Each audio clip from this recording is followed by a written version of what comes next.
World of YouTube Archie here, and we're out here in Leominster, Mass. And we're going to take a look on a little we are over the 190 highway, as you can see on the bridge here. And from this point on was down in the, mountainside here, gully, so forth you would call it, was one end of the Leominster Lake. I'm going to do my best to try and give you a visual of how big this lake was, in starting probably from this point right here down to the end of this street. I mean, you can time it on the video as you're watching it. That's just the top portion of the lake. And I do have Leominster Lake, the map, or the map of Leominster Lake up, if you want to take a look at that. But like I said, down here was like the tip of it. It kind of looked like the state of New Hampshire, if you want to get a visual of it. And if anybody has looked at the state of New Hampshire on a map or whatnot, that's kind of what the Leominster Lake looked like. Because I was just thinking of that earlier. And when I was looking at the map, I'm looking at it like, what the hell does this remind me of? And all of a sudden it just popped in my head. It looks like friggin' New Hampshire. So anyways, we're still traveling down this road, and just imagine how big this thing was. It was friggin' huge. It was even bigger than Wake, here I go again. Lake Whalum, putting a W to the L. Day. But as you can see down here, as I have gotten an article that I'm going to try and save. I haven't gotten doing that yet, but it said that the vicinity of the lake started from here at the bridge on Mechanic Street. That's the Nashua River we just passed. And I want to assume that this lake began somewhere in this side, or even on this road that I'm driving on right now, which is the tip of Florence Street. So that being said, and as you can see, all these houses was not even here at the time of the lake. As you see, the woods down there in the back, somewhat all filled in. Of course, nature has done taken its course. But all that way, behind that way and stuff would be the lake area that would look like the tip of New Hampshire. Of course, I can't drive over there, but as you can see,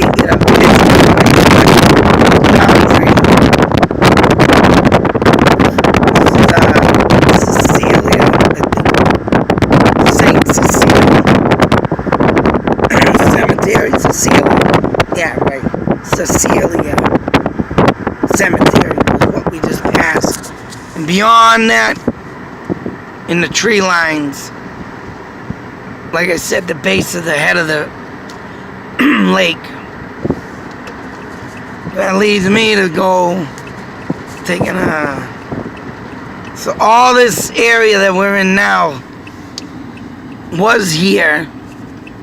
How many houses were here at the time is unknown. I don't know if I'll be able to count that on the map that I got, but there was a lot of houses that ran along Pennacook Ave, which was Fallbrook Ave back in 1993, mind you. Why they changed it, I don't know. Like I said, it could be an actual place where Indians live of the Pennacook tribe. So they dedicated that for that. But we had just passed. We just passed on the right hand side. I wasn't able to show that. It was called I think Lakeview Street. So back on this area and all the way down here, you would get a view of the lake, which I believe ran. Now hang on a sec, I got a Pennacook Drive right there. That road existed. Actually, I wanted to go down that, take a little spin. But that road existed. I don't really need it. And all these houses right here, as you can see in the background, if you could have seen it, the houses to the end of the street.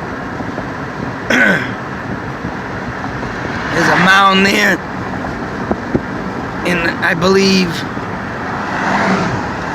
from all this point on, right here, from 117 that I'm driving on, and all these houses,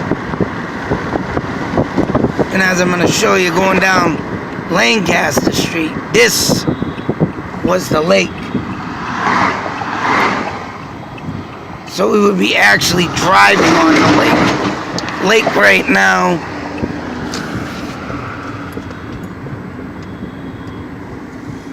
So forth. All this is new area, new houses. You can tell by how they're built, modern day, but all in this area. And beyond was the lake. All them woods, and I think the river, the Nashua River, literally, they show the river line in the lake. So, I mean, that explains the dam down here. And the dam, which at the ball field, must have been the end of it. One of the ends of the lake. As you can clearly see in the map that I show in a video, map of the Leominster Lake. But I mean, it's just nuts that, yeah, all of this at one point in time was a hopping area to get yourself some entertainment. And I mean, just to think of that, man, it's nuts. But also, I believe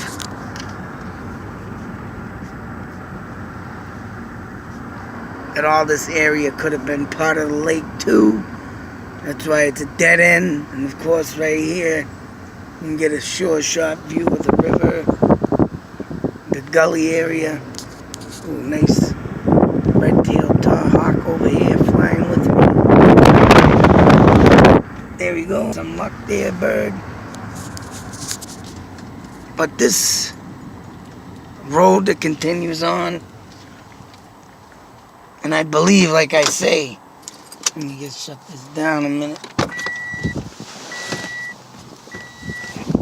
All this area, I believe, was once the lake, all in this area right here. That's why they got these mounds or hills and they put it in this area.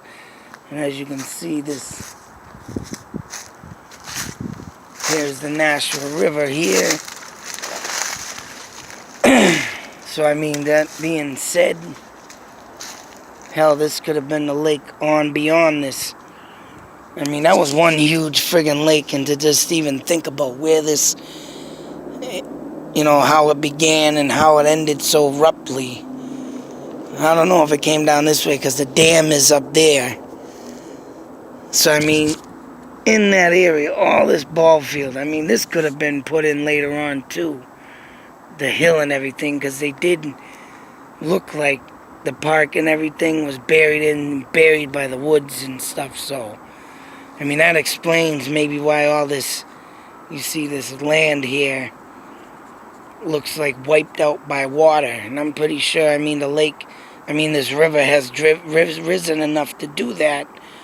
But I'm for damn sure that, yeah, the lake once, at one time, had that all, you know, buried underneath the ground until they dammed it off. Just ran the river and let it dry out.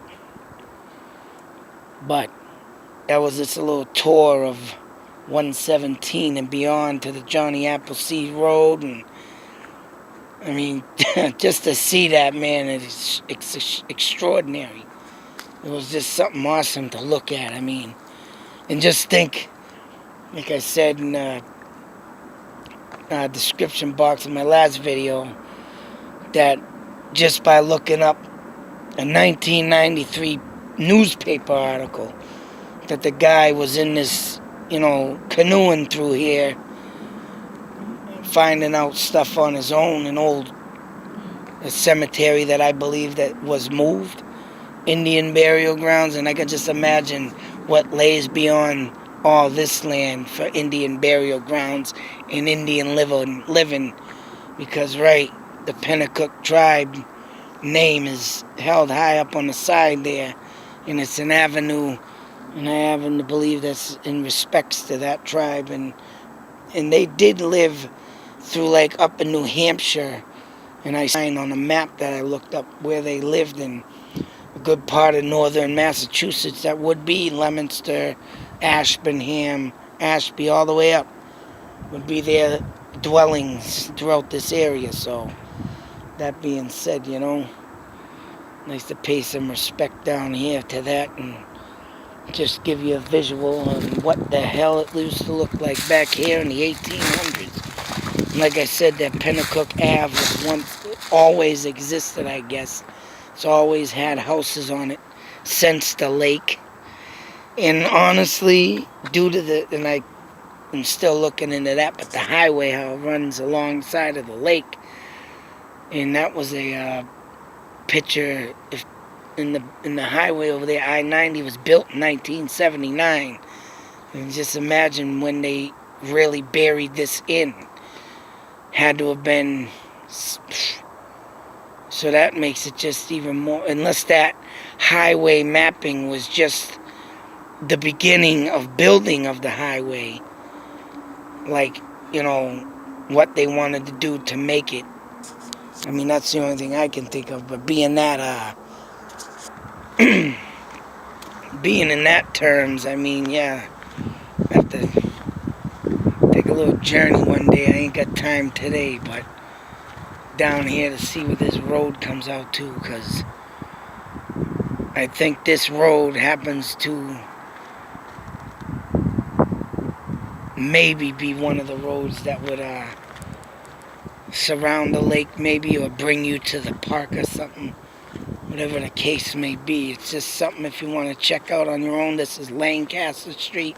Come down here, nice place to park, take your site for a hike.